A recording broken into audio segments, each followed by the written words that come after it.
파워르장은 우리한테 25bp가 될 수 있지만 이남국은 50bp가 될 수도 있다라는 얘기를 하고 넘어갔어요. 그 사람. 그 얘기는 상업용 부동산에 대한 얘기도 저희가 받아들이기는 막 비먼 사태가 터질 것 같은 월가에서 숨기고 있는 거냐 이런 쪽으로 의심을 할 만한데 요새 우리 애들 보면 다 ET처럼 돼가고 있어요. 이것만 하기 때문에 녹이 나오고 그 눈이 뭔가 이렇게 상상 되고 속의 ET 손가락 사실은 이제 운동도 안 하고 슈퍼볼 인디케이터라는 게 있는데 이 AFC 팀이 이기면 베어마켓이 온다. NFC 팀이 이겨야 불마켓이 온다. 개편한 지 지금 저희 4일째 됐나요? 한 달 된 거 아니야? 한 달 된 느낌은 거의 지금 좀 오래된 느낌이지. 지금 일주일도 안 됐는데. 지금 눈이 살살 감겨요. 저희가 2월 1일부터 개편을 했잖아요. 개편해서 그쵸? 네. 김종학 기자와 우리 오늘이 나수지 2월 기자가 6일. 네. 미국 시간으로 이제 아침 9시 반부터 네. 12시까지 2시간 반을 내리 논스톱 라이브. 지금 방금 2시간 반 하고 점심 먹고 네. 이제 거의 카메라에 바로 앉는 이 정도면 거의 트루먼 쇼 아닌가. 원래 바로 하려고 했는데 죽어가고 있어서 밥을 우선 아니, 먹었습니다. 이 정도면 거의 트루먼 쇼 아닌가. 내 생활을 모두 지금 카메라가 찍고 있는 게 아닌가. 아침에 진짜. 마이크도 달고 가고. 네, 아침에 뭐 이 닦는 것만 안 찍을 뿐이지 일어나자마자 거의 카메라 앞에 계속 앉아 있다 이 정도면. 지금 되게 아침부터 일찍 와가지고 하다 보니까 이게 이랬었나? 원래 이런 식으로 돌아갔었나? 다시 세팅 중이에요. 아니 사실 미나리도 이제 길어진 것도 길어진 건데 선배 5분만이 이제 새로운 제가 완전히 좀 요즘 포맷을 랩을 하고 바꿨잖아요. 있죠. 네. 랩을 하느라고 어떠세요? 처음에 한번 길게 준비해서 아니 잠깐 네. 5분만 스타일로 시작. 5분. 처음에 5분 빨리 준비를 하려고 누가 했다가 지금 제가 준비한 대로 못 해가지고 차단당하는 그런 일이 있었는데 공급이 아직도 부족하기 때문에 새로운 시장에서 성장을 할 수 있다라고 얘기를 하고 있고요. 네, 여기까지 저는 다음에 또 뵙겠습니다. 너무 가차 없네. 그러고 시간을 좀 맞춰보려고는 하고 있거든요.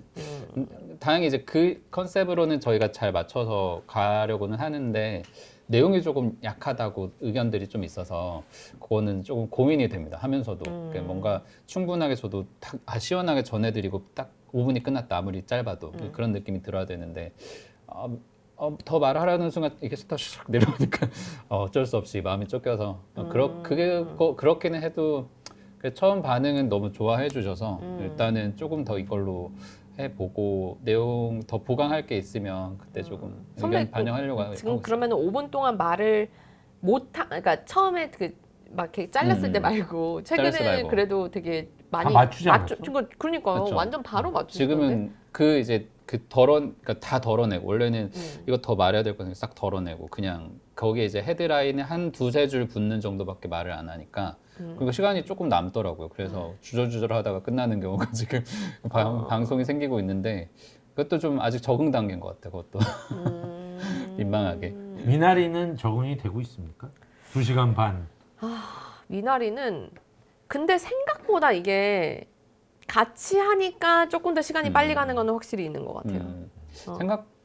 처음 생각했던 것보다는 걱정했던 것보다는 덜 의식을 하고 있어요.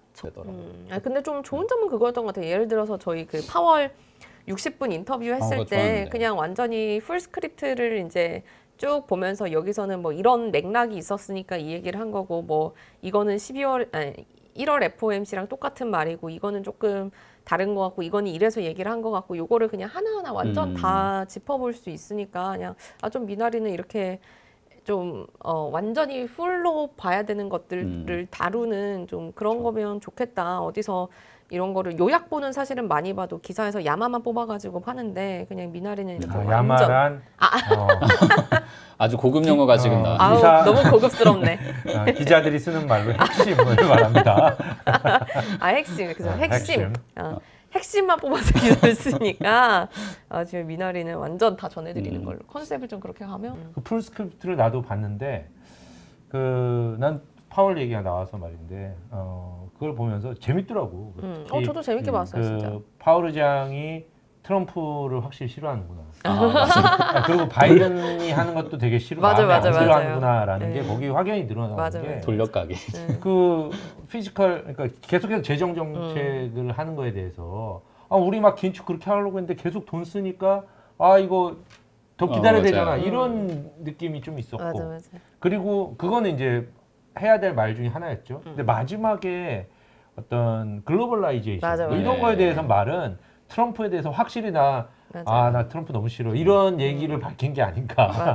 아니면 다 같이 살아야지 왜 우리만 잘나려고 그러니까 우리가 그냥 이렇게 조율자 역할을 하는 게 잘나 보이려고만 하는 게 아니라 진짜 우리 경제에 도움이 되는 건데 이거를 계속 그렇게 안 하려고 하면 안 된다. 근데 사실 그 얘기는 진짜 재정 적자 얘기는 사회자가 각을 잡고 굉장히 집요하게 물어봤고. 물어본 건데 트럼프에 대한 얘기는 사실 그렇게 막 그냥 뭐 글로벌 뭐 그 리스크가 뭐라고 생각하세요? 되게 엄청 브로드한 질문이었고 굳이 그 답을 안 해도 되는데. 근데 뭐 지금 트럼프 대통령은 보편적 관세 10% 얘기하더니 거기에 이제 중국은 60%. 60%. 중국 60% 맞냐고 물었더니 아니다. 그보다 높을 수 있어. 맞아. 아, 무슨 뭐 그런 얘기 하고 있어서 지금 사실 중국 증시가 왔다 갔다 하고 있어요. 제가 보니까. 그러니까요. 아, 그래서 막 저희 그때 미나리 할 때도 댓글에 그 인터뷰 이렇게 하는데 댓글에 한 줄 요약 I hate 트럼프. 맞아. 난 트럼프 그 이번에 저기 사실 파월 의장 그걸 보면서 골드만삭스도 그렇고 에버코 ISI 그 보고서를 봤더니 재밌는 게 파월 의장이 멘트는 안 했어. 그리고 방송도 안 나갔어요. 그런데 그 스캇 펠리라는 그 진행자, 그 되게 유명한 사람이거든요. 60 미니츠를 한 몇십 년 했을 거예요. 제가 어릴 때부터 볼 때마다 그 사람이 있었기 때문에 아마 나보다 나이는 더 많은 것 같고 더 오래 한 것 같은데 그 사람이 중간에 나레이션으로 파월 의장은 우리한테 올해 중반에 middle of the year라고 얘기를 했어요. 그 중반에 금리를 인하할 거라는 것을 서제스트했다.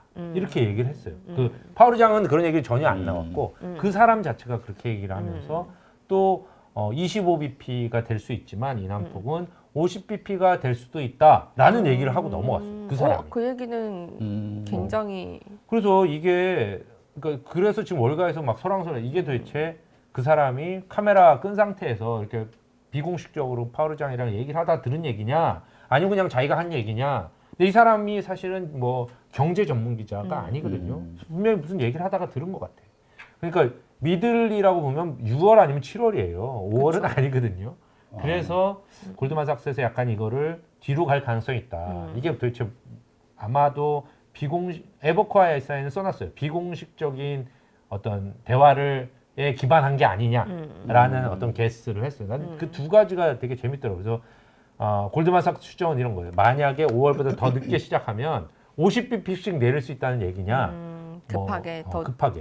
왜냐하면 늦게 하면 늦게 할수록 경기 침체 위험이 커지니까 경기 침체에 대응해서 빨리 내려야 될 가능성이 있다라는 걸 이제 골드만삭스는 이렇게 얘기를 했는데, 근데 오늘 메스터 총재는 로레타 메스터 총재 오늘 얘기를 했는데 뭐 좀 그거에 반하는 얘기들을 하더라고. 좀 늦게, 최대한 늦게 하고 뭐 gradual하게. gradual이란 말은 페드의 용어로 25bp를 얘기합니다. 옛날에 그러니까 페드의 용어가 뭐냐, 앨런 그리스펀 이럴 때는 기자회견 없었어요. FOMC 끝나면 그냥 성명서만 한 장 딱 나왔어요. 그래서 모두가 그 성명서를 보면서 암호문을 풀이했어요. 뭐가 더 좋은 이 건지 그래주얼은 모르겠어요. 예. 이게 뭔가 뭐 이런 거 하다 보면 그 그래주얼이 다음에 보니까 25bp 내리는 거다. 그리고 그 단어를 바꿨어. 뭘 바꿨더라? 뭐 약간 더 바꿨어. 그랬더니 50bp씩 내리고 이래가지고 그게 이미 페드의 용어로 굳어진 단어인데 그래주얼을 얘기하더라고 오늘 메스터 총재. 그러면은 그 25bp라는 게 기본 베이스고, 만약에 페드에서 생각하는 것보다 경기가 좀 더 급하게 꺾인다 이러면 그냥 더 많은 더 횟수로 많이 그거는 더큰 과거에도 폭으로. 그랬어요. 과거에도 이번에도 금리 올릴 때도 그랬잖아. 처음에 25bp 올렸다가 이게 인플레이션 이거 아닌 것 같은데 그러니까 50bp 올렸다가 아닌 것 같으니까 75까지 자연스레. 갔다가 75를 세 번인가 올렸죠? 두 번인가 세 번인가 네, 올리고 네. 그 다음에 50bp, 25bp 이렇게 이런 식으로 이제 가속, 감속 이렇게 했고 과거에도 보고 나서 그 성명서나 기자회견에서 약간 그래주얼한 거를 또 약간 바꿔요. 용어를 바꾸면 얘네들이 좀 더 이걸 더 폭을 높이겠구나. 통상은 그렇게 가 25bp씩 쫙 이렇게 간 적이 오히려 더 많잖아요. 근데 인터뷰에서도 작년 그러니까 우리는 1년 단위로 보겠다라고 하면서 작년 6개월은 물가가 잘 내려왔는데 앞으로의 6개월은 잘 내려올 거라고 생각하지만 어쨌든 1년 단위로 봐야 된다 뭐 이런 얘기를 했잖아요. 근데 그게 그렇게 그거죠. 생각하면 그러니까 기저효과 얘기, 기저효과. 작년에 물가 높았잖아요. 하반기부터 떨어졌잖아요. 네, 네. 그래서 올 상반기까지는 작년에 높았기 때문에 올해 낮다는 거죠. 작년에 뭐 이렇게 높아요 갔는데, 그러니까 작년에 비해서는 올해가 그렇게 많이 오르지 않을 거기 때문에 상반기까지는 인플레이션이 안정될 텐데 하반기에 작년에는 낮아졌기 때문에 둔화가 많이 됐고, 그래서 결국은 이제 금리 인상을 멈추고 네. 지금 인하로 돌아가겠다고 한 건데, 그래서 올해 하반기가 되면 어떻게 될지 모르겠다. 그러니까 그게 뭐 6월까지는 최소 기다리겠다는 얘기가 아닌가? 뭐 그런 그렇게 생각. 저도 좀 그런 그 부분을 보면서는 좀 그런 생각이 들더라고요. 그 내용 중에도 근데 2%가 되지 않아도 움직일 수 있다고 했으니까 그러면은 확실히 하반기보단 빠른 것 같고, 근데 5월 가능성이 그래도 아직 살아있는 거 아닐까 싶기도 하거든요. 아니 2% 전에 내리겠다는 얘기는 지난 이미 FMC 그 전전 FMC에서 했던 얘기고, 그때 이제 2%가 되면 그때 깎는 거냐 기자가 물었더니 아니 그 전부터 깎는다. 왜냐하면 이게 속도가 있기 때문에, 가속 미국 큰 경제가 이렇게 움직일 땐 가속도가 붙기 때문에 여기서부터 브레이크를 밟아야지.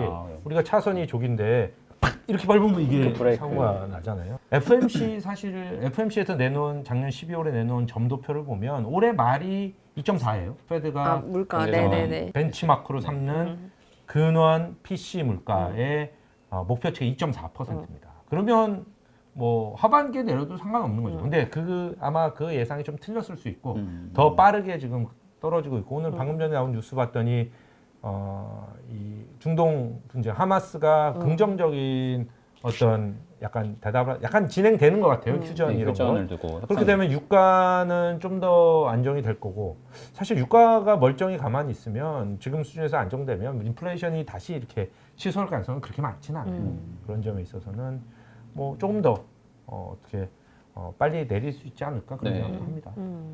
그리고 그 대목에 좀 연결해 보자면 파월 의장 질문 중에도 이런 상업용 부동산에 대한 얘기도 있었잖아요. 근데 그쵸. 저희가 받아들이기에는 막 리먼 사태가 터질 것 같은, 나중에 그런 걸 월가에서 숨기고 있는 거냐 이런 쪽으로 의심을 할 만한데, 파월은 너무 거의 단호한 느낌으로 지역은행 정도 약간 작게 끝날 수 있다 이런 뉘앙스를 풍긴 것 같아요. 그게 그런 거 보면은 이미 연준에서는 금융 위기라는 거는 뭐 걱정하지 않고 있다 그렇게 판단을 해도 될 내용일까요? 관리할 수 있는 정도 수준이다. 뭐 이런 얘기를 했었죠. 방금 전에 오늘 옐런은 상업용 부동산 위기에 대해서 some financial institution은 약간 어려움을 겪고 있을 수 있다라는 얘기를 했어요. 근데 재무장관이 그렇게 얘기하는 거하고 페드 의장이 얘기하는 건 좀 다르고, 페드 의장이 이거 큰일이야라고 했으면 지금 난리 났어요. 사실 그러니까 저도 그러니까 약간 굉장히 안심을 정확하게 시켜줬잖아요. 이거는 뭐 문제가 아니고 관리할 수 있고 뭐 이렇게 얘기를 했는데, 반대로 그러면 그러니까 그렇게 얘기를 안 했으면 더 문제일 것 같고, 오히려 그렇죠. 거기서 몇몇 지역 은행들이 문제가 생길 수 있다라고 얘기한 부분이 뒤집어서 얘기하면 앞으로, 그러니까 지금까지 뭐 실리콘밸리가 있었고, 그리고 이제 뭐 시그니처 뱅크가 네, 망했고, 시그니처 뱅크가 있었고, 시그니처 퍼스트 뱅크를 퍼블릭 먹은 뱅크. 이번에 뉴욕 커뮤니티 네. 뱅크가 왔다 갔다 했고, 그러니까 그런 것들이 앞으로 몇 번 더 있을 수 있다는, 충분히 넣을 수 있죠. 더 있을 수 있다는 얘기고, 그러면 더 이렇게 흔들릴 수 근데 있다는 이제 얘기가 아닌가. 그거는 이제 달리 봐야 되는 게, 그런 은행들이 흔들리는데 얘네들의 이게 퍼티큘러한 스페시픽한 그 은행이 이 안에서 무엇이냐, 끝나느냐.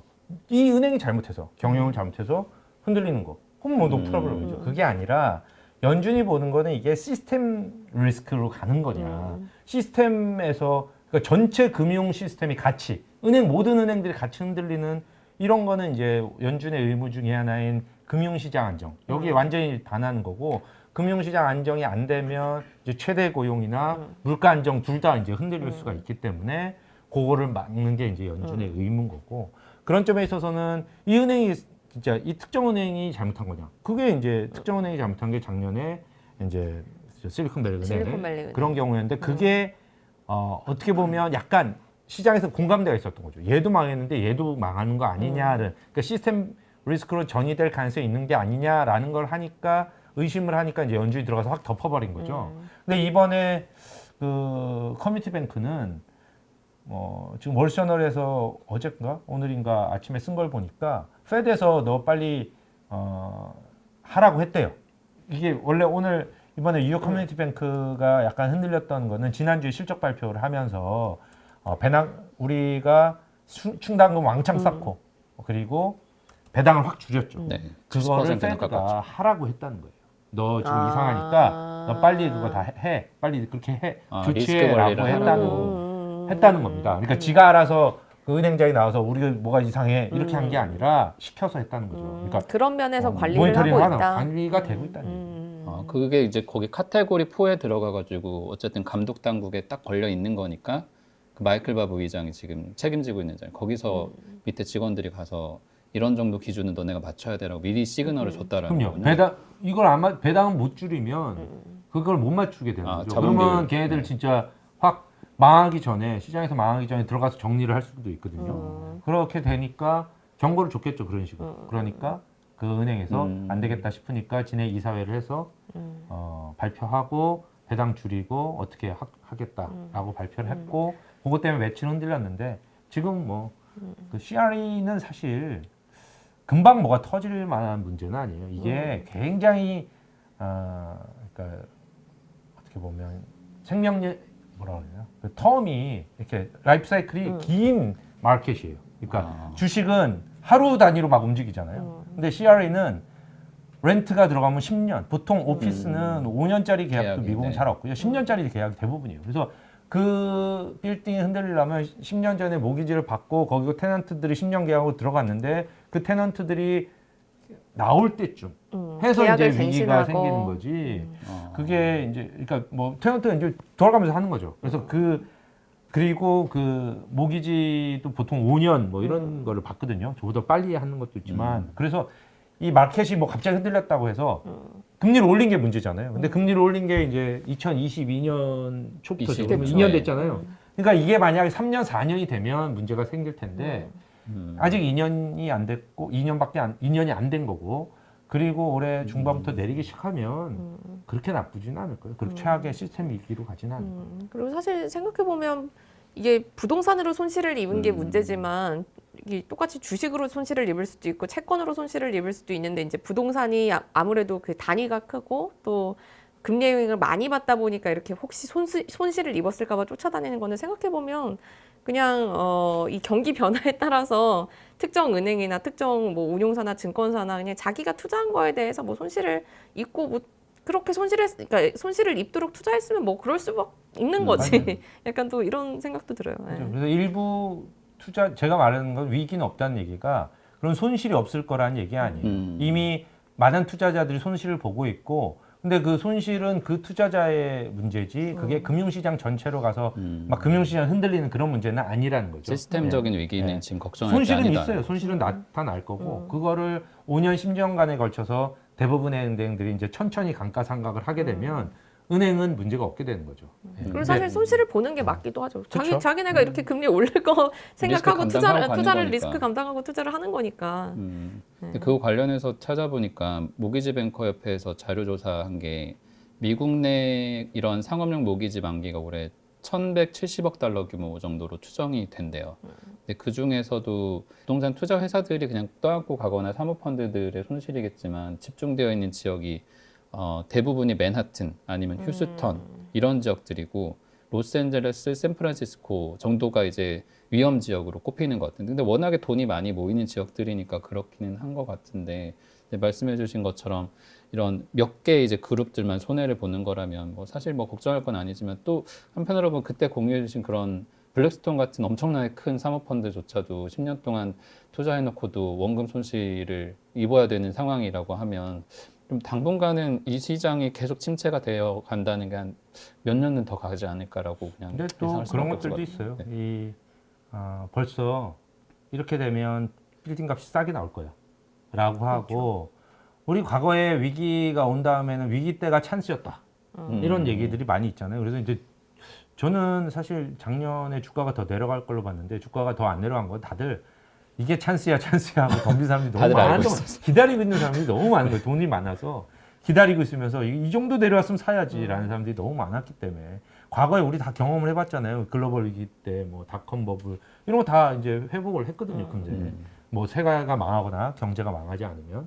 그래서 그런 학습 효과로 인해서 많은 사람들이 돈을 주고 기다리고 있고 사실 부동산 시장에서도 지금 이제 피칭을 하기 시작하는 그러니까 좀 너무 싸게 나온 곧 망하고 정리 들어간 애들이 죽으면서 토해놓는 거를 싼 값에 사들이는 이런 벌처 펀드 같은 것들이 좀 만들어져서 약간 활동을 하기 시작했다는 얘기들이 좀 있더라고요. 오늘 그거 관련해 저희가 다뤘잖아요. 그 유명한 인물 미호크를 파산으로 이끈 다시 탕자가 컴백한다. 돌아가가지고 지금 네. 그러니까 그런 약간 뭐 사업가적 감각이라고 할지는 모르겠지만 그 시장이 어쨌든 뭔가 워낙에 망가져 있기는 하지만 돈을 쓸데없이 많이 벌어들인 사람들은 분명히 또 기회를 노리고 있는 게 그런 데서 사실 그런 지금 것 같아요. 월가에서 전설적인 투자자들은 다 그런 사람들이에요. 하워드 막스도 저기 30년, 40년 투자 역사 중에 7번 기회가 왔다. 그러니까 뭐 몇 년에 한 번씩 위기가 올 때가 자기가 지금같이 이렇게 지금은 페어밸류 이상이고 페어밸류고 뭐 그래서 살 게 없다 그러고 이제 그런 위기가 올 때 나는 남들이 싫어할 때 오늘 레온 쿠퍼맨도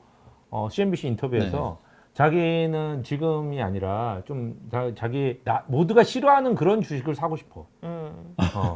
모두가 싫어해서 막 번질 때, 그러니까 메타가 그러네요. 90불 갔을 때, 85불 갔을 때 너무 싫어했잖아 사람들이 다. 메타 뭐 저거 해갖고 저건 뭐 되겠어 뭐 이런 아바타 이렇게 얘기했는데 만들고 그거 금방 지금 480불 아닙니까?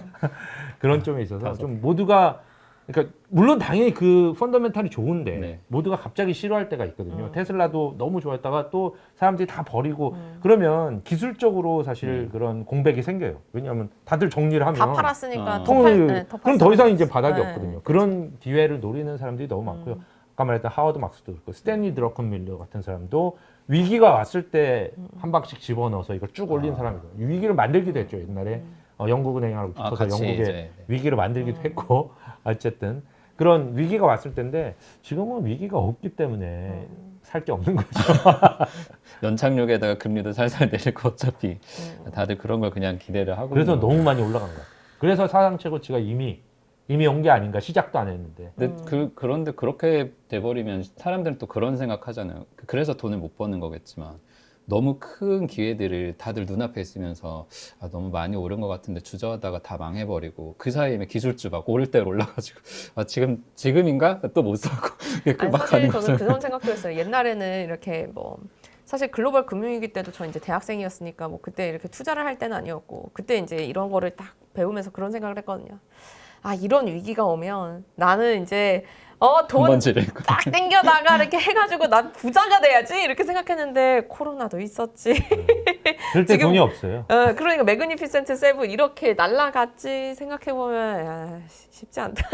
갑자기 그 생각에 잠기게 되네. 메탈 그걸 가격 보면서 모르거든. 그러니까 왜냐하면 그 그때 당시는 빠져 몰라. 있으면 네, 맞아요. 다들 두려움에 떨고 맞아요. 더 내릴 것 같고 맞아요. 지금 아직도 덜 내렸어. 이런 항상 맞아. 둠세이어들이 네, 있단 말이에요. 맞아, 그 맞아. 우리 뉴욕 대학의 네. 모시 뭐 이런 아, 닥터 둠 이런 닥터도 사람들이 그때 루비니 항상 뭐 이런 닥터 루비니. 네. 이 지금 좀 사야 될 때인가 그래서 세상 망해 막 이러면서 막 이러면 아직 좀 더 기다리자 이러다 보면 갑자기 맞아. 또 올라가 와 여기 맞아. 이거 다시- 이거는 잠깐 이거 데드캣 바운스야 데드캣 맞아. 바운스 3번 근데 쌓이니까 사상 자꾸 최고치 데드캣 아니 그러니까 저 제가 코로나 때 회사에서 유튜브를 시작을 한 거예요. 그래서 그때 이제 한창 사람들이 다 주식을 보니까 그때 인터뷰에서 가장 많이 물어보는 질문은 V자 반등이냐 W자 반등이냐. 그러니까 다들 올라갈 거는 알고 있어. 지금 이렇게 주식 시장이 확 빠졌을 때는 올라가.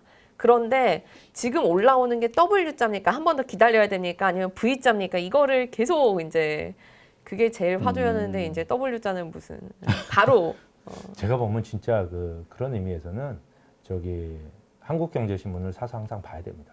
그럼 보면 일면톱에 막 세상 망한 것처럼 폭락, 뭐 블랙 먼데이 이런 거 나잖아요. 그때가 살 때. 사야 된다. 항상 보면 그때가 살 때였어요. 그리고 뭐 증시 최고 호황, 뭐 사상 최고치 이런 거 일면톱에 나는 순간 다른 의미로. 좀 파세요. 좀 다 팔지 말고 적당히 조금씩 트리밍 아웃 해가는. 너무 맞는 말씀. 제가 보면 진짜 우리 신문 다 맞췄어요. 그런 의미로. 저희만 맞춘 거 아니고 다 맞춰요. 모두가 다 거의- 기자들이 다 달라붙어가지고 어. 옛날에 그거 있었어요. 그 한국 거래소에서 지수 사진을 찍잖아요. 근데 이제 꽃가루 뿌리고 이러면은 팔아야 되고 언제 사냐? 거래소 직원이 등을 보이면 사야 된다. 아, 이게 사진에서? 그러니까 처음에는 아. 지수가 내리면 막 이런 거. 아니면 그 이런 거. 연출시키지 맞아. 막 이런 거를 막 심각한 표정을 하는데 나중에 진짜 사람들이 기분 나쁘면 진짜 기분 나쁘면 막 진짜 뭐 어디 사람 죽고 이런 정도로 정말 시장이 안 좋아지면 기분 나쁜 표정 연기도 안 하거든요. 그냥 뒷모습을 이렇게 하거든요. 그러면 등을 보이면 그때 사야 된다. 그 한국 아니 거래소 뉴욕 직원이. 스타일 익스체인지 그 유명한 아저씨 최근에 본 적이 그 없잖아요. 아인슈타인. 그분이 요새 나온 적이 없어. 그러네. 사진 본 적이 그러네요. 없잖아요. 그러네요. 좋은 거야. 지금 사면 안 돼. 아. 그 아저씨가 나오면 사야 돼. 그 아저씨가 이렇게 그 아저씨 그러니까, 주로 그러니까. 좋았을 때보다 이런 거 있잖아. 그런 표정으로 나오거든 항상. 그럴 때 사야 되는 거죠. 그러니까 그 아저씨가 나오면 살아. 거래소 근데 거래소에서 그게 하도 밈이 되니까 그 다음부터는 사람을 놓고 안 찍어. 막 그 기사도 쓰고 막 이랬었거든요. 그러니까 그 다음부터는 사람을 놓고 안 찍더라고요. 배경만 살려가지고. 네, 그것만 해가지고 뭐 이렇게 막 또 다르게 연출을 하더라고요. 그런 거 가지고 이제 나오는 얘기가 미국 시장 너무 커가지고 기술주 버블 아니냐, 아니면 너무 쏠림이 심해가지고 이거 그러니까 한쪽 배팅만 하는 건 좀 말이 안 된다. 쏠리면 더 빠질 수 있다라고 CT에서도 오늘 보고서가 나왔으니까. 근데 이것도 어떻게 보면 설득력 있는 말이라고 생각이 들거든요. 그러니까 완전 이제 뭐 전문 트레이더까지는 아니지만 저희가 시장에서 다들 이렇게 좋다고만 하는 주식이 한 번쯤은 또 깨질 때가 또 오지 않을까라는 걱정은 들거든요. 근데 미국 비중이 높아진 게 미국이 잘하기도 했는데 한데 중국이 너무 빠지니까 이게 상대적으로 그 비율로 보면 미국의 그 전체 그 세계 시장에서 미국 주식의 시가총액 그 비중이 너무 높아진 것 같기도 해요. 중국이 또 워낙 그 인공지능이란 테마 때문에 이 주가가 커졌다라고 해도 그게 이제 사람들이 이제 투자해서 결과물도 아직 안 내놓은 단계 같아요. 막 이제 인프라에다가 이 장비 이제 딱 책상 깔고 자 해볼까까지 지금 왔는데 주가가 이만큼 올라 있는 거고 그 다음 단계를 이제 메타도 돈 벌어보는 걸 이제는 얹어볼게 하는 거고 마이크로소프트도 그 구독 프로그램 이제 겨우 시작한 거죠. 그거 보면 저희가 좀 한편으로 과소평가한 것도 있고 오늘 또 아까 팔란티어 실적도 보니까 그런 정말 국방 관련한 기업인 줄 알았던 곳조차도 사실 우리가 이거 가지고 기업들 서비스 엄청나게 하고 있어라고 하니까 사람들이 너무너무 좋아하는 것 같아요. 그 결합이 이제 플랫폼에서 인프라 하드웨어 고추는 엔비디아 해주고 소프트웨어는 마이크로소프트가 해주고 거기 중간에 그동안에 이제 막 서류 작업으로 못했던 것들을 모아가지고 모아주는 거를 이제 팔란티어 같은 데가 도와주고 이러면 그냥 쭈르륵 해서 그걸 다 미국 기업들이 그것도 심지어 다 가져가니까 그것도 이제 이렇게 굴러가면 그 다음은 뭘까라는 상상을 할 수는 있을 것 같아요. 근데 거기에 대해서 한 번 더 베팅을 하면 이제 올라타는 것이고 좀 난 아니야 이러면 AI라는 거는 기본적으로 이제 기술인데 기술뿐 아니라 그게 이제 데이터에 기반한 기술이잖아요. 근데 그 데이터를 또 기술도 걔네들이 갖고 있을 뿐 아니라 데이터도 누가 갖고 있냐? 그럼 걔네들이 다 갖고 있어요. 그리고 마이크로소프트 뭐 윈도우 다 깔아놔서 뭐 다 알죠. 윈도우가 아니라 구글은 여기 안드로이드 폰에 구글 검색 결과 뭐 이런 것들로 사람들 우리 다 로그인해서 다 추적당하고 있잖아요. 그런 데이터를 기술뿐 아니라 데이터까지 다 가진 애들이 걔네들이에요. 그러면 다른 어떤 기술도 별로 없고 데이터도 없는 애들이 걔네들 따라갈 수가 있냐? 저는 참 의문이 생기더라고요. AI가 결국은 데이터가 있어야 이걸 가공을 하는 거 아니에요. 근데 그 데이터를 돈 주고 사게 되면 확 떨어질 건데 얘들이 이미 그거를 데이터를 막 너무 많아 데이터가. 너무 많아서 돈 받잖아요 구글도. 참 속상하게도. 비전 프로 얘기. 그러면서 이어서 비전 프로 저도 되게 사고 싶었거든요. 핸드폰 한 거는. 제 핸드폰 아이폰 저희 맥북이어가지고 맥북에 아이폰이어서 딱 연동하면 좋겠다 완전 좋을 하고 것 같아요. 네. 장바구니에 넣어놨는데 애플은 사라고 항상 장바구니 누르면 살 목록이 바로 쭈루룩. 근데 해놓기만 하고 안 샀는데 그게 벌써 이제 다 늦어가지고. 저는 비전 프로를 써보고 나는 비전 프로를 만약에 산다 그러면 아이폰을 쓸 수밖에 없어요. 왜냐하면 비전 프로는 가장 중요한 게 이게 얼마나 화질이 좋고 이런 것보다도 이 안에서 뭐를 할 수 있냐가 가장 중요한 거잖아요. 근데 이제 비전 프로가 이 아이폰 15가 나올 때부터 저는 사실 프로가 아니어서 안 되는데 아이폰 15의 프로부터는 이 비전 프로용 비디오를 찍을 수 있게 이미 만들어 놨더라고요. 그러니까 이 비전 프로용 비디오라는 건 뭐냐면 비전 프로에서 보면 거기서 이렇게 3D로 보이는 해주는데 촛불을 불어요. 어떤 애기의 생일 파티야. 거기 이렇게 내가 딱 쓰면 거기 같이 앉아 있는 것 같아요. 촛불을 이렇게 불면 막 너무 입체적이어서 그 상황으로 돌아간 것처럼 보이는 약간 그런 영상을 보여주거든요. 근데 내 일상을 그렇게 만들 수 있는 거죠. 아이폰 15 프로가 있으면. 그래서 지금 이렇게 찍으면은 나중에 제가 이제 1년 뒤에 그래 그때 김현석 선배 이렇게 같이 얘기를 했었지. 이게 여기서 딱 끼고 이렇게. 네, 비전 프로를 쓰면 김현석 선배가 막 눈앞에 보이는 거지. 그러니까 안 좋겠네. 이거 하나도 놓치고 싶지 않아. 막 김현석 선배 뭐 하나 놓치고 싶지 않아. 이러면은 이제 진짜 그렇게 그러니까 그 비전 프로로 콘텐츠를 만들 수 있는 게 결국은 아이폰이고. 그러니까 그렇게 되면 진짜 와, 이 비전 프로와 아이폰 그리고 맥북도 맥북 쓰다가 이 화면을 그대로 비전 프로에다가 올릴 수가 있는 거예요. 사야겠다. 어떻게 판촉 사원 같았어요, 선배님? 좀 약간 좀 살짝 그러니까 왔는데. 이게 사실은 비전 프로가 이 모든 공간을 모니터로 다 쓸 수 있게 해주는 거잖아요. 그래서 거기서 실제로 이렇게 딱 그 예를 들어 여기 화면이 이렇게 있어요. 그러면 모서리를 보면 모서리에 이런 식의 갑자기 그 아이콘 같은 게 하나 떠요. 모서리에 두껍게 선이. 그럼 그 선을 보면서 손으로 이렇게 해서 이렇게 늘리면 화면이 쭉 늘어나요. 그리고 줄일 수도 있고 가까이도 보고 멀리도 보고 그리고 그 화면을 천장에 놓고 새로운 화면 또 띄워 여기다 놔. 뭐 워드는 여기서 하고 뭐 주가 지수는 여기다 놓고 위에는 뭐 채권 놓고 막 한 7, 8개의 모니터를 내 앞에다가 놓고 그때부터 이제 맥북으로 그냥 이렇게 일을 하면 되는 거죠. 일을 하다가 여기 쓴 걸로 이제 들여다보고. 그렇죠. 그러다가 와. 이제 밖에 나가서는 그거 일하던 거 그대로 맥북에 있으니까 그것도 어디 가서 일하고. 일하는 거 말고 다른 건 안 돼. 그럼 내가 또 너무 일하는 걸 일에 지금 이중독자 같은데. 그러니까 사실은 근데 일도 일인데 엔터테인먼트, 그러니까 거기서 체험을 할 때는 가장 즉각적으로 올 수 있는 건 엔터테인먼트잖아요. 그게 요즘에 진짜 괜찮다고 평이 있던데. 네, 그래서 정말 뭐 예를 들어 공룡을 보더라도 공룡이 막 이렇게 눈앞에 이렇게 튀어나오고 이거는 써봐야겠다. 네, 그리고 공룡이 사실은 그렇게 튀어나오는 콘텐츠는 그렇게 많지는 않을 거예요. 왜냐면 그 전용으로 만들어졌어야 되는데 그런 콘텐츠가 몇 개나 있겠어요. 그리고 거기서 보여준 영상도 예를 들어 아바타면 아바타의 한 1, 2분짜리 영상을 짧게 만들어서 그렇게 비전 프로용으로 잘 멋있게 보일 수 있을 만한 영상들을 보여줬고 근데 그럼에도 불구하고 지금 그냥 일반적으로 보는 영화라고 하더라도 이게 스크린 크기를 정말 엄청나게 아이맥스급으로 키워서 내가 볼 수 있으니까 그것만으로 생각보다 사운드도 되게 괜찮았고 저는 뭐를 이렇게 쓰지 않아도 여기서 이제 골진동으로. 소리가 들리고 정확히 골진동인 것 같진 않아요. 왜냐하면 옆에서도 살짝은 들리거든요. 근데 그게 제가 들리는 것처럼 크게 들리진 않을 뿐이지 옆에서도 살짝은 들린대요. 그래서 저는 굉장히 괜찮았고 근데 그날 같이 한 상은 PD는 딱 하고 어땠어? 와서 얘기 좀 해봐. 목소리로. 목 디스크 왜? 뭐 무거워서? 어때요? 목 디스크 걸릴 정도요? 근데 저는 그러니까 일단 쓰고 있을 때는 근데 저는 또 이제 거기 이 세상에 너무 아이고. 몰입을 해가지고 이 무게를 잠깐 딴 데 갔다 왔구나. 네, 몰입을 해가지고 무게를 느낄 정도는 아니었고 근데 오히려 벗을 때 내가 여기가 좀 눌려 있었구나 약간 이 정도 그러니까 벗고 나니까 나 여기가 좀 눌려 있었네 라는 생각을 좀 했지 쓰고 있는 동안에 이게 막 무겁다 이런 생각은 저는 잘 안 들었어요. 근데 그러고 보면은 애플이 그동안에 뭐 AR 한다, 뭐 VR 한다 제대로 말을 안 하다가 이걸 완전히 완성형으로 이번에 내놓은 건데 근데 그거 치고는 너무 고가여가지고 이게 그렇다고 해도 고가죠. 정말 팔리기는 할까? 많이 팔릴까? 이 걱정은 좀 들더라고요. 현장에서 조금 들어봤어요, 다른 사람들. 지금 이렇게 빠졌는데도 지금 가격 때문에 지금 500만 원짜리. 이렇게 빠졌는데 지금 한국에 있는 남편이 사지 말라는 보고 너무 있나? 사고 싶어 하는데.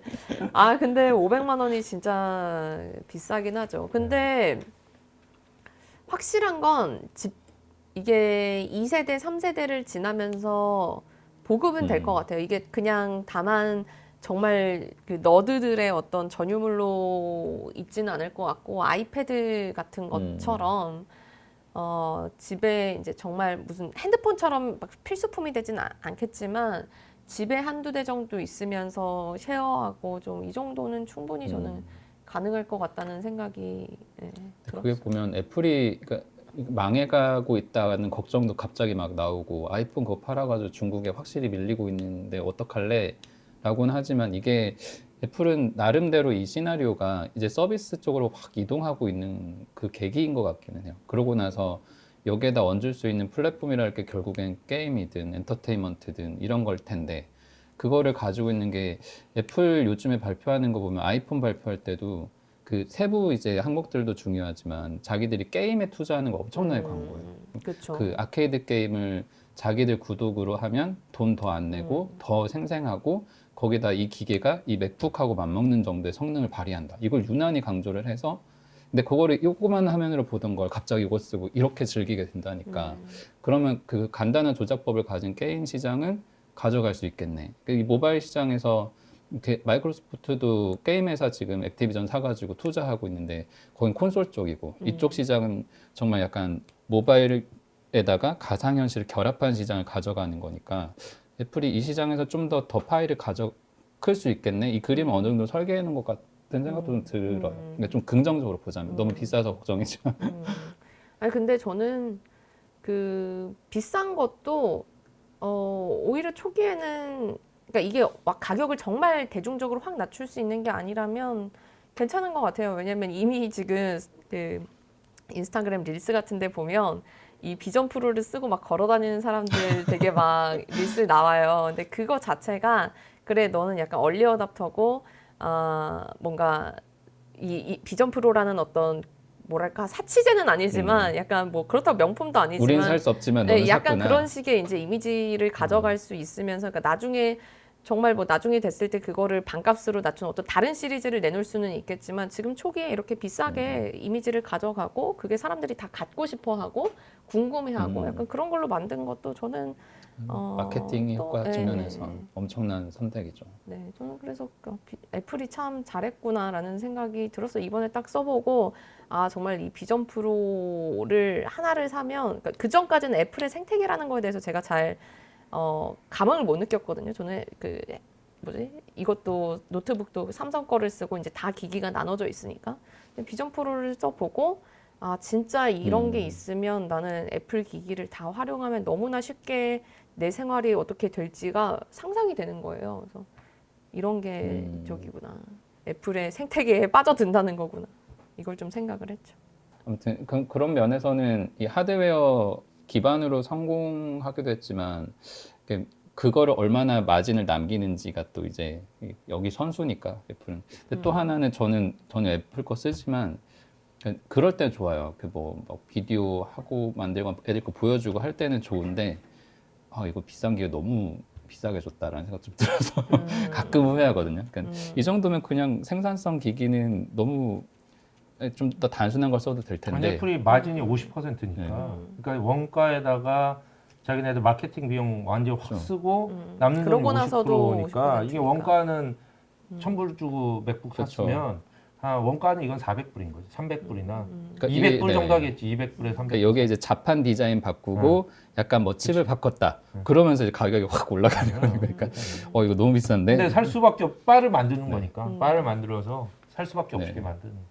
편할 때는 있어요. 그 이제 아이폰에다 메모를 한 걸 여기에서 한 다음에 하거나 사진을 여기서 연동해가지고 바로 이제 편집하고 그건 이제 쓰시는 분들은 다들 알 텐데. 근데 그러면 그거를 비전 이제 프로까지 사면 이제 끝이야. 그럼 이제 안 사야 될 것 같아요. 우리 애들이 이제 쓰고 나면 이게 못 빠져나올 것 같아서 네, 정말 끝장이에요. 그런 경험들을 확장한 건 너무너무 좋은데 근데 저는 거기서 이제 할 수 있는 컨텐츠가 저한테 설득력 있는 컨텐츠가 생기면 저는 사실은 더 살 것 같긴 해요. 그러니까 지금은 예를 들어서 비전 프로에서 이제 그 비전 프로용 컨텐츠가 그렇게 많지 않잖아요. 예를 들어 비전 앱이나 프로용 지금. 영화, 뭐 사진을 내가 찍을 수는 있지만 그렇다고 제가 지금까지 찍은 사진이 비전 프로로 에서처럼 변환되는 것도 아니고 그냥 똑같은 거고.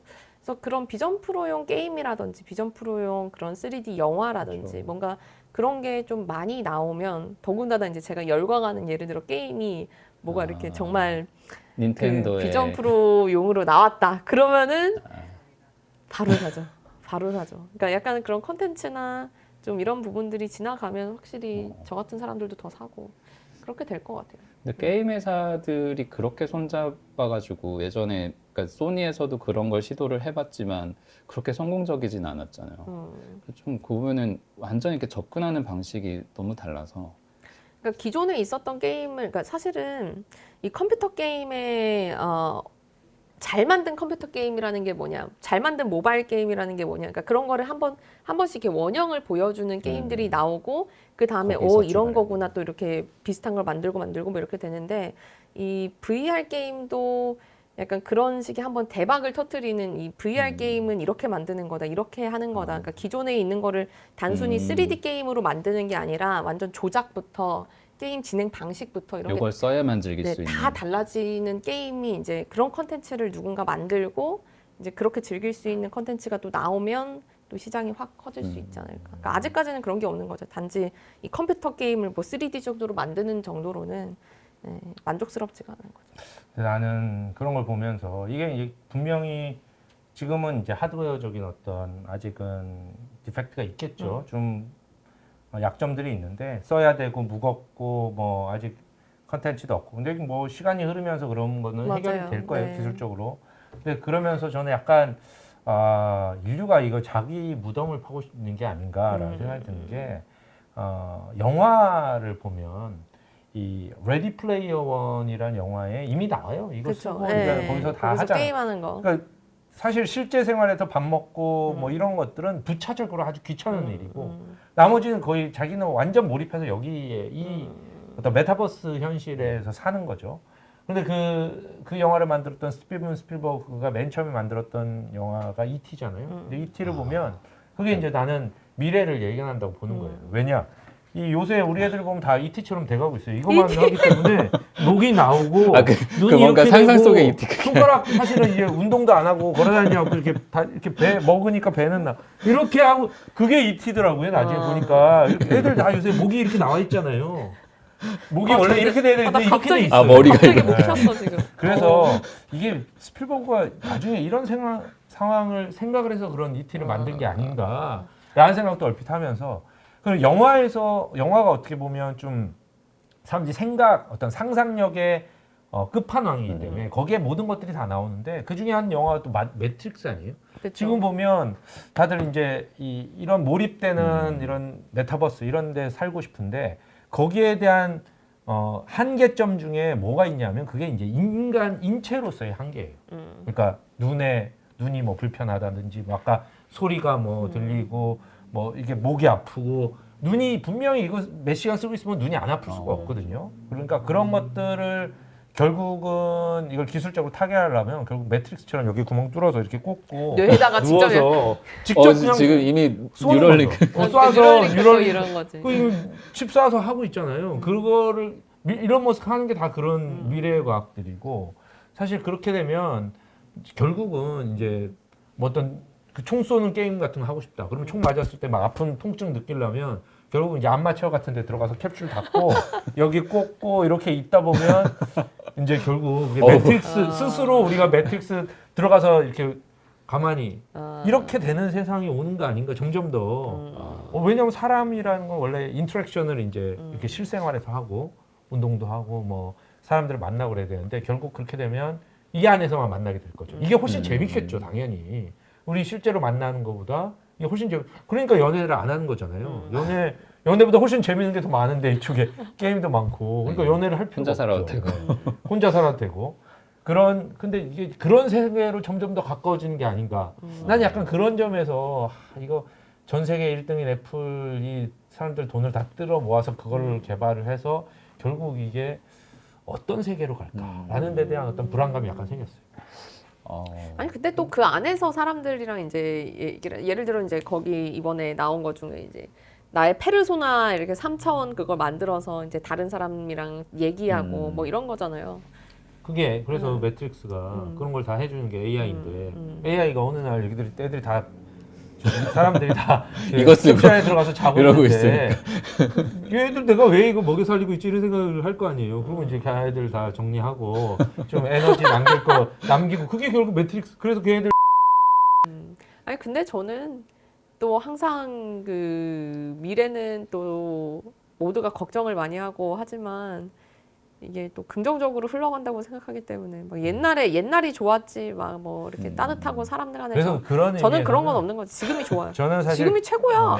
그런 당연한 의미에서는 거예요. 이런 메타버스에 빠지는 것보다 진짜 가슴 뛰는 현실 속의 스포츠, 뭐 이런 슈퍼볼 이런 게 저는 좋죠.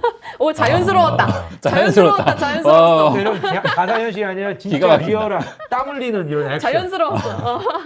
아 근데 저 여기 와가지고 선배가 진짜 팬인 거 이제 다들 아시겠지만 저도 보니까 아 이게 이 스포츠 룰을 이렇게만 바꿨는데도 다르구나. 거기에다가 이게 그 상한선이 있다면서 그 지역 간의 차이가 크지 않게 싹 해가지고 그러니까 럭비 경기를 좀 어. 아메리칸에 맞게 바꾼 거죠. 네. 럭비의 룰을 기본으로 해서. 지난주에 이거 약간 텀이 있으니까 거기서 그 운동회처럼 또 모여가지고 서로 막 같이 축제하고 하는 거 보면서 여긴 그냥 생활 베이스인데 그걸 가지고 뭔가 으쌰으쌰 하는 게 가족끼리도 형성돼 있고 저 팀에 엄청나게 뛰어가는구나 그런 재미가 약간 보면서 그러니까 팀 자체도 경기도 재밌지만 너무 단순한 룰인 것 같은데 어떻게 보면은 근데 그거를 이번에 이제 결승한다고 하니까 그것도 좀 처음 직접 봤으면 좋겠지만 너무 비싸서 못 보고 이번 주 TV로 이렇게 비싼 것뿐 아니라 표를 구할 수가 없어요. 그런가요? 표를 구할 수가 없어요. 이번 주 일요일이죠. 이번 그러니까 일요일 네. 그러니까 결승전을 슈퍼볼이라고 하는 건가요? 아니면은 그 전체 매치 전체를 슈퍼볼이라고 하는 건가요? 이게 이런 겁니다. 그 NFL이라는 내셔널 풋볼 리그죠. 미국 축구 리그. 네. 여기에는 32개 팀이 있어요. 32개 팀이 있는데 16개 팀과 16개 팀에 그 내에 컨퍼런스로 나뉩니다.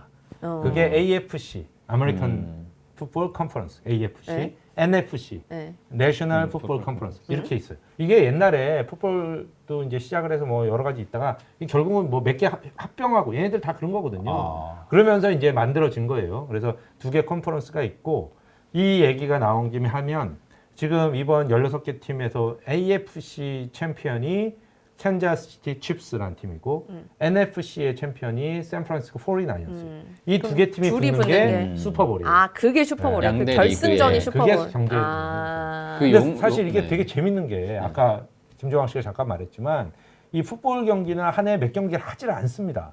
한 팀당 경기 수가 17경기. 1년에. 1년 내내. 1년에 17경기 딱 하면 리그 정기 시즌이 끝나요. 그러니까 메이저리그 이런 데 162경기 하고 뭐 이러잖아요. 그러니까 그러니까 콜어백 이런 애들 요새 한 5천만 불 받거든요. 최고 비싼 애들은 한 번 뛰면 한 얼마야? 시즌에 5천만 불인데 17경기 뛴다고 생각을 하면 한 경기 할 때 얼마 버는 거죠? 한 3천만 불 정도 버는 거죠. 3천만 불 정도. 그러니까 300만 불. 그러니까 한 40억 정도, 한 경기에 40억 정도를 매일 하고 있는 겁니다. 그리고 이제 플레이오프를 거쳐서 이렇게 오는데 플레이오프 경기도 야구, 농구 이런 거 다 7전 4승제 뭐 이렇잖아요. 풋볼은 맞아요. 굉장히 힘든 경기이기 때문에 딱 한 경기, 모든 게 다 한 경기예요. 17경기 정규 시즌하고 플레이오프도 한 경기 한 경기 다 떨어지고 만약 1등 정규리그에서 그 리그에서 1등한 팀은 2경기 이기면 슈퍼볼이에요. 그래서 슈퍼볼도 단판으로 끝나는 거예요. 그래서 슈퍼볼이나 이런 플레이오프 경기에 들어가면 애들이 몸을 다치든 안 다치든 부러지든 진짜 말든 이게 진짜 갖다 그러네, 박습니다. 그냥 그러네. 미쳐요. 그러니까 그 경기를 보면 사실 딴 경기는 재미없어서 못 보게 돼요. 그리고 풋볼 경기는 내가 좋아하는 팀만 응원하는 팀만 보는 게 아니고 다 보게 됩니다. 왜? 경기 수가 몇 개 안 되고요. 그리고 그 팀들이 사실 그 메이저리그나 이런 데는 빅마켓 팀들이 따로 있잖아요. 뭐 뉴욕 양키스, 뭐 LA 다저스, 뭐 휴스턴 애스트로스 이런 데들이 항상 강팀이에요. 시카고는 빅마켓인데도 이제 강팀이 아닌데 이상하게 그런 강팀들이 있고 약팀 스몰 마켓 팀들은 항상 스몰 마켓인데 이 NFL은 재밌는 게 이 리그의 힘이 강해요. 그래서 돈 많이 건 애들을 뺏어서 이렇게 나눠줍니다. 그리고 셀러리 캡을 소프트 셀러리 캡이 있어요. 소프트 캡이 있는데 소프트 캡은 이제 넣으면 야구처럼 넘을 수 있어요. 전체 한 해 팀 선수들 연봉의 합을 상한선을 정했는데 이걸 넣으면 사치세를 내게 되죠. 럭셔리 텍스를 내기만 하면 돼. 그거에 한 배만큼을 내기만 하면 되는데 이 풋볼은 그런 게 없어요. 그냥 하드캡이에요. 그래서 무조건 못 넘어. 무조건 못 넘고 돈 많이 버는 걸 뺏어서 다른 스몰 마켓 팀한테 나눠줘서 32개 팀이 보세요. 캔자스시티 칩스. 캔자스시티면 진짜 거기 완전 시골 깡촌. 미국의 딱 중간에 이렇게 미국 전도 그려놓고 화살 딱 던지면 가운데 딱 꽂히면 거기가 센터 캔자스시티거든요. 사람 거의 없는 소하고 옥수수밭 이런 거 많은데 거기에 팀이 지금 지난 5년 슈퍼볼에 지금 4번째 올라갔네요. 거기 쿼터백이 뛰면서 몇 번째였지? 너무 잘하니까 자기가. 패트릭 마홈이라는 그 재밌는 광고가 있어요. 최근에 테일러 스위프트의 남자친구가 캔자스시티에서 있는 타이트엔드라고, 타이트엔드가 이제 맨 끝에 서 있다가 이제 맨 끝은 아니고 라인 오브 스크리미지라 그래서 이제 스크럼을 딱 타면 맨 끝에 서 있다가 달려가서 공도 받고 뭐 수비도 하고 뭐 이런 사람인데 트래비스 켈시라는.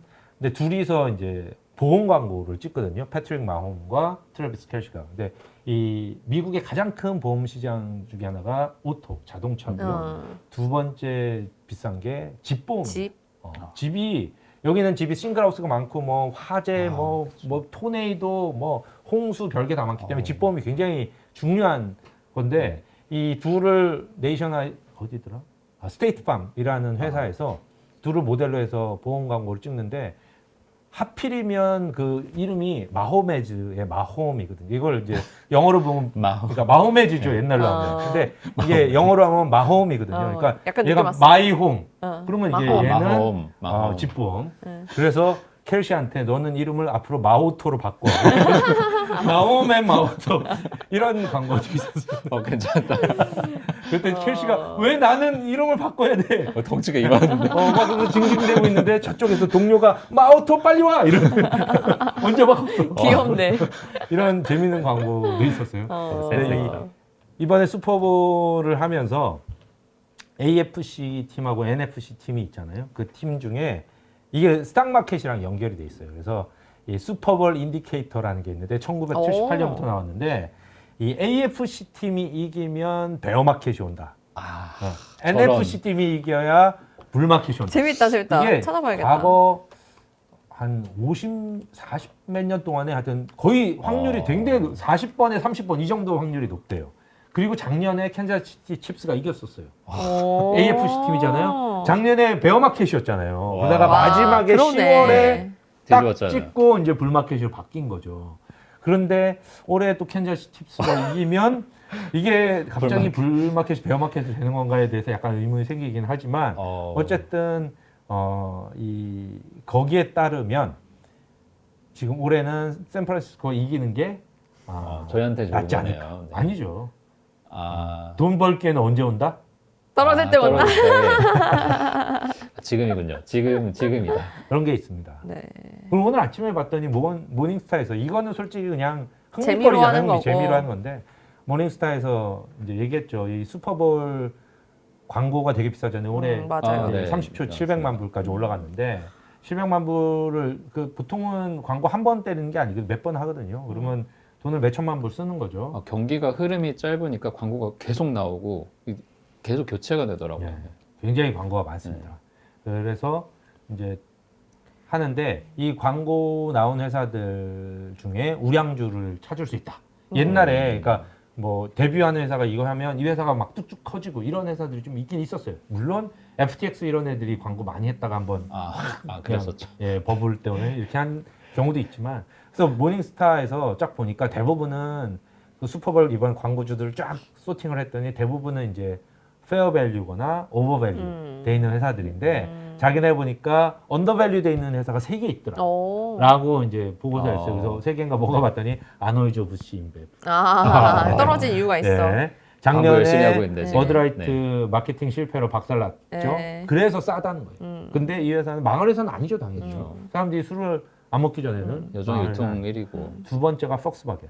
폭스바겐은 뭐 폭스바겐 지금 왜냐하면 테슬라 외에는 다 싸요. 자동차 회사들 다 뭐 전기차로 전환이 가능하겠어 이런 의심이 있기 때문에 다 싸고요. 이번에 현대차도 많이 올랐지만 아직도 싼 편이고요. 그러면서 이제 폭스바겐은 사실 폭스바겐 브랜드뿐 아니라 아우디, 뭐 벤틀리, 람보르기니, 포르쉐 이게 다 폭스바겐 거거든요. 그런 데서 한꺼번에 전기차 플랫폼으로 쫙 뿌리면 스케일이 될 거다. 그러니까 규모 경제가 가능할 거다. 뭐 이런 걸 뽑았고 마지막에 네슬레. 네슬레는 이제 신흥국들이 점점 잘 살면서 그쪽 네슬레가 이제 영국 회사다 보니까 인도 이런 데 굉장히 커요. 굉장히 큰 회사예요. 그래서 저희 인도에 한번 갔었는데 네슬레가 완전 꽉 잡고 있었거든요. 그런 신성장 동력에 이제 네슬레도 사실은 뭐 소비재를 온갖 걸 다 갖고 있어요. 다 우리 가져오죠, 뭐 진짜. 네. 뭐 하여튼 물 종류까지 뭐 하여튼 없는 게 없는 정도로 다 갖고 있어서 이게 냈을 건지 안 냈는 건지도 모르면서 하여튼 다 갖고 있거든요. 분유부터. 네. 그래서 다 갖고 있기 때문에 그런 안전한 데다 그 완벽한 어떤 소비재 회사의 이제 그 신흥 시장의 장점까지 갖고 있다. 이렇게 평가를 했더라고요. 이번에 광고하는데 보니까 좀 눈에 띄는 거는 우버 이츠랑 도어대시가 동시에 광고하네요. 우리로 치면 배달의 민족처럼 이렇게 배달해주는 기업들. 서로 광고전. 네, 거기가 이제 좀 눈에 띄고 다른 데는 말씀해주신 뭐 소비재 기업들 그냥 이제 사람들이 아무래도 다 B2C니까 뭐 먹는 거, 뭐 여행 초콜릿, 가고 뭐. 예, 뭐 술. 크라우드 스트라이크도 있네요. 크라우드 스트라이크. 아, 네, 그러네요. 크라우드 파라마운트- 스트라이크 요새 광고 엄청 하더라고요. 예, 블룸버그 이런 거 저는 팟캐스트 같은 거 많이 듣고 온 다니는데 거기도 막 크라우드 스트라이크가 막 앞뒤로 다 때려서 여기가 이제 사이버 보안하는 데잖아요. 기업 상대로 이제 주로 많이 파는데 뭐 여기도 AI 회사 중에 하나로 꼽히고요. 한국 기업은 기아가 광고를 현대기아가 하고, 주로 많이 네. 그동안 들어가 있었죠. 부킹닷컴, 도브 뭐 이런 소비재 기업들이 아무래도 많고 드럼스틱 여기 있잖아요. 아, 네. 드럼스틱이 드럼스틱 네슬레. 여기 있네요. 이게 네슬레 거예요. 몰랐죠? 오, 몰랐어요. 네슬레 겁니다. 드럼스틱, 구글 뭐 여기야 어디든 할 것 같고 이건 세금 터보텍스, 세금 정리해주는 연말 정산 정리해주는. 프링글스, 프링글스가 프링글스. P&G 거거든요. 있지.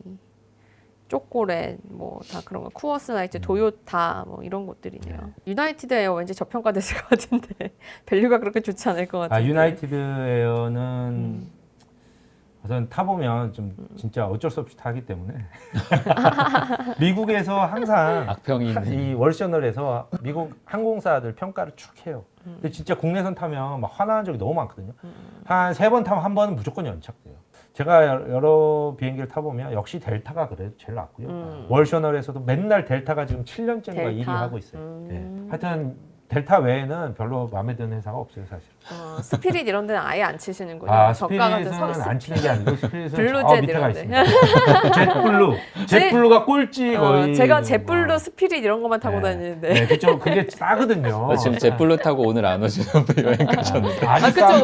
우리 그러고 보니까 잊어버리고 있었네. 시작할 때 박신영 선배 없다 이 얘기라도 한마디 해줬어야 되는데 마치 지금 칸쿤 가 있습니다. 맨날 우리끼리만 진행했던 것처럼 막 자연스럽게 막 우리끼리만 놀고 박신영 선배는 지금 휴가 때문에 못 왔습니다, 여러분. 칸쿤에서 휴가를 지금 즐기고 있습니다. 따뜻한 곳에서. 제대로 와라, 젯블루 타고. 다음 주에는 이제 저희 또 박신영 선배와 네, 또 완전체로. 젯블루를 네. 타고 잘 돌아올 박신영 선배와 함께 하는 걸로. 하소연을 먼저 하시겠는데 네, 왜 얘기 왜 안 했어? 아니, 근데 사고 나기 전까지는 계속 타. 싸기 때문에. 근데 이제 뭔가 한번 겪고 나면 웬만하면 이제 피하게 돼. 그렇죠. 저는 아직까지는 계속 타겠습니다. 그래도 워낙 여기 물가가 비싸져가지고 조금이라도 싸는 게 좋긴 한 것 같아요. 미국 여행 많이 다니려면. 그럼요. 박신영 선배도 저희 다음 주에 또 조심히 들어오시고 네. 다음 주에 또 완전체로 함께 하시죠. 아, 설날. 그러네. 야, 세상에. 우리 새해 복 많이 새해 복 많이 받으시고 받으세요. 인사하고 뭔가 이렇게 네, 여러분 새해 오늘 복 새해 복 많이 많이 받으세요. 받으세요.